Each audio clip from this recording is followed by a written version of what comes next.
गौतम बुद्ध कौशाम्बी नगर में रह रहे थे। वहां की रानी गौतम बुद्ध का अलग अलग तरीकों से अपमान करती थी। रानी ने अपने कुछ लोग बुद्ध को अपमानित करने के लिए और परेशान करने के लिए उनके पीछे लगा दिए थे। रानी के आदेश पर वे सभी लोग बुद्ध का विरोध कर रहे थे, लेकिन बुद्ध ने किसी से कुछ नहीं कहा। उस समय बुद्ध के साथ उनका एक शिष्य भी था, उसका नाम था आनंद। आनंद ने बुद्ध से कहा, मैं लगातार देख रहा हूं कि ये लोग जानबूझकर हमारा अपमान कर रहे हैं। जहां हमारा अपमान होता है, ऐसी जगह हमें नहीं रुकना चाहिए। बुद्ध ने आनंद से पूछा, हम कहाँ जाएंगे? आनंद ने कहा, किसी और जगह चले जाएंगे जहां ऐसे लोग ना हो। बुद्ध बोले, अगर वहां भी ऐसी ही परेशानियां बनी तो फिर कहाँ जाएंगे? और हम कब तक भागते रहेंगे? अपमान भी एक समस्या है। हम अहिंसा, धैर्य के साथ विनम्रता और शालीनता से ऐसे लोगों का सामना करेंगे। बुद्ध की सीख, परेशानियां हर जगह हैं, हम परेशानियों से बच नहीं सकते। इसीलिए समस्या चाहे कैसी भी हो, हमें उसका सामना करना चाहिए। किसी व्यक्ति के लिए पहले से ही कोई राय न बनाएं। गौतम बुद्ध का एक खास शिष्य धम्माराम आश्रम में अपना काम करता और काम पूरा होने के बाद वह एकांत में चला जाता था। वह किसी से ज्यादा बातचीत भी नहीं करता था।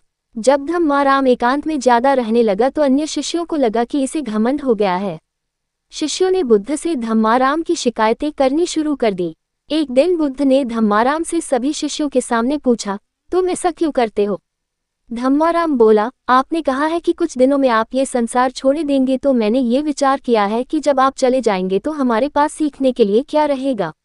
इसीलिए मैंने ये तय किया कि मैं एकांत और मौन को समझ लूं, ठीक से सीख लूं।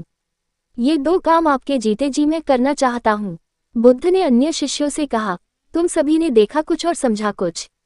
तुम्हारी आदत है कि तुम दूसरों की बुराई करते हो, इसीलिए तुम सभी ने धम्माराम की अच्छी बात को भी गलत रूप में लिया।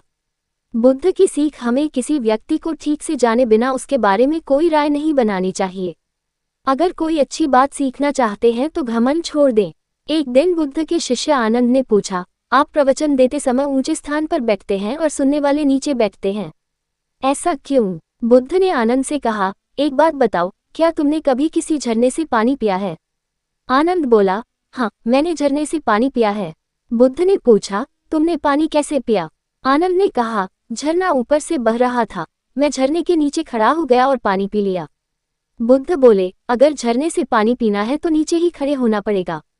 जो सत्संग, कथा या प्रवचन होता है, उसमें कहने वाला ऊपर बैठता है। उस कथा का संदेश ग्रहण करना है तो सुनने वाले को नीचे ही बैठना होगा। नीचे बैठने से हमारे स्वभाव में विनम्रता आती है, हमें अच्छी बातों को जीवन में उतारने की प्रेरणा मिलती है। ऐसा करने से हमारा घमंड दूर होता है। बुद्ध की सीख, अगर कोई अच्छी बात सीखना चाहते हैं तो सबसे पहले अहंकार छोड़ देना चाहिए। इसके बाद विनम्रता के साथ ही अच्छी बातों को जीवन में उतारा जा सकता है।